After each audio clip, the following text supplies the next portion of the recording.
నమస్తే, welcome to our channel. నేను సిరి. ఆంధ్రప్రదేశ్ లో జర్నలిస్టులకు ఇచ్చే అక్రిడేషన్ కుంభకోణం అయితే బయటపడింది. దీని మీద అయితే విచారణ కొనసాగే అవకాశం ఉంది. సో ఏం జరుగుతుంది ఆంధ్రప్రదేశ్ లో, అసలు ఏం జరుగుతుంది మీడియాలో, అక్కడ కొన్ని ఛానల్స్ కూడా మూసివేసిన పరిస్థితి. సో ఈ అంశాన్ని మనకు వివరించడానికి మనతో పాటు ఉన్నారు ప్రముఖ senior journalist, political analyst CS Rao garu. నమస్కారం సార్. నమస్తే.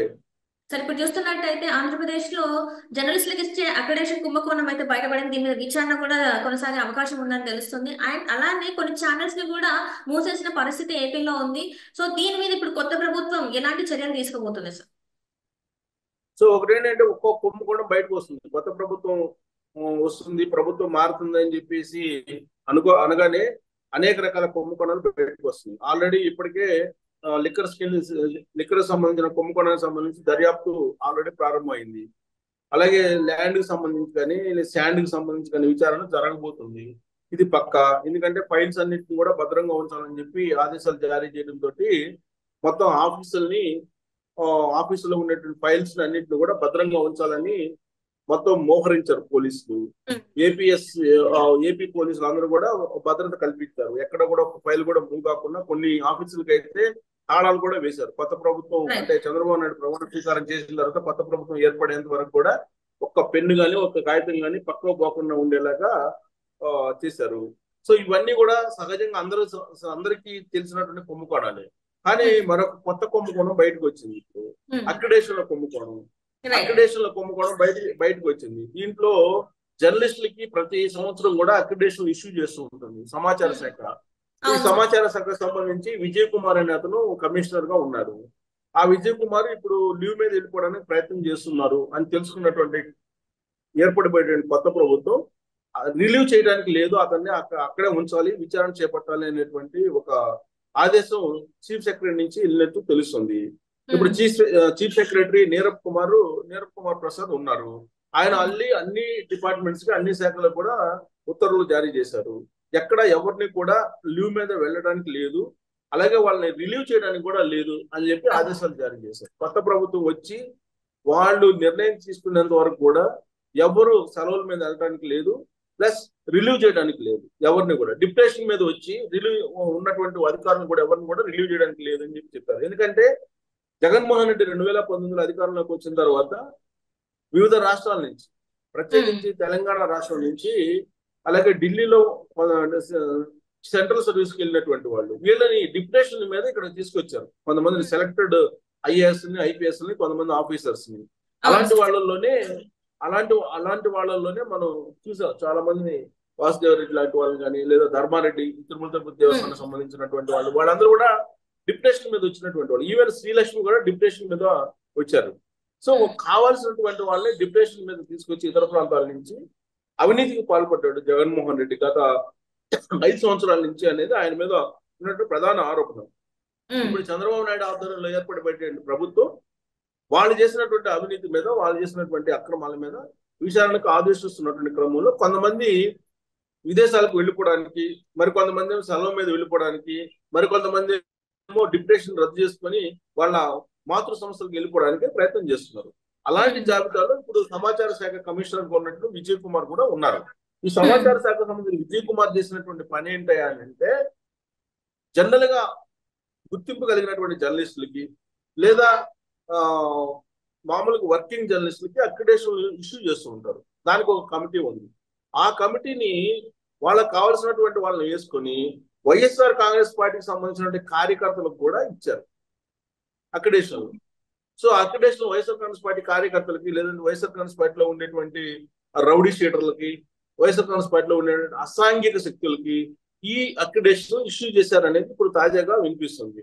అంతేకాదు మరికొంతమందికి 10,000 నుంచి 20,000 రూపాయలు తీసుకొని ఒక్కొక్కరి దగ్గర ఈ అక్రిడేషన్ జారీ చేశారని చెప్పి కూడా తెలుస్తుంది. ఎందుకంటే ఇది ఎలా బయటకు వచ్చిందంటే వాస్తవంగా పనిచేసిన జర్నలిస్టులకి దాదాపు 20-30 సంవత్సరాల నుంచి అక్రిడేషన్ ఉన్న జర్నలిస్టులు కూడా అక్రిడేషన్ ఇవ్వలేదు. వాళ్ళు వైఎస్ఆర్ కాంగ్రెస్ పార్టీకి అనుకూలంగా ఉండేటువంటి జర్నలిస్టులు మాత్రమే అక్రిడేషన్ ఇష్యూ చేశారు.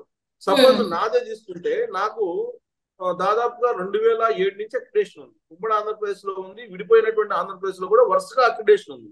కానీ నాకు ఈ సంవత్సరం అక్రిడేషన్ ఇష్యూ చేయలేదు. అంటే కారణం ఏంటి అని అంటే అక్కడ సజ్జల రామకృష్ణారెడ్డి ఫోన్ చేశాను, లేదా సీఎం ఆఫీస్ నుంచి ఎవరెవరు ఫోన్ చేస్తానో ఇస్తున్నారు అక్రిడేషన్లు.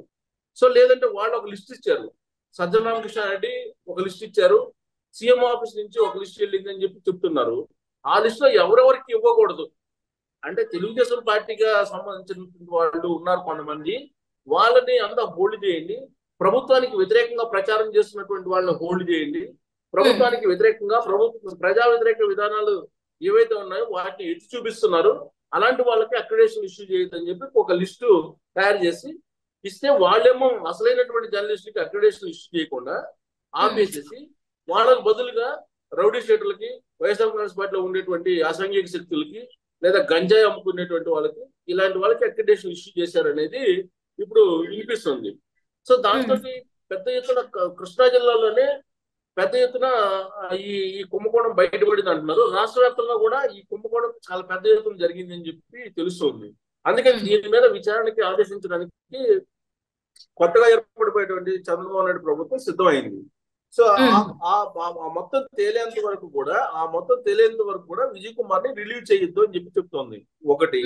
రెండేంటంటే ఈ సమాచార శాఖ కమిషనర్ గా ఉన్నటువంటి విజయ్ కుమార్ ఎవరెవరికి అడ్వర్టైజ్మెంట్స్ ఇవ్వాలి, సోషల్ మీడియాకి ఇవ్వడానికి లేదు రూల్స్ ప్రకారం ప్రభుత్వం నుంచి. కానీ ఆయన ఏం చెప్తాడు, ఐపాక్ కు సంబంధించినటువంటి సోషల్ మీడియాకి ఇప్పుడు ప్రచారం కోసం ఆయన నిధులు విడుదల చేశారు సమాచార శాఖ కమిషనర్ గా హోదాలో అని చెప్పి సజ్జల రామకృష్ణారెడ్డి ఫోన్ చేయగానే ఈయన ఐపాక్ కి నిధులు విడుదల చేశారు అనేది.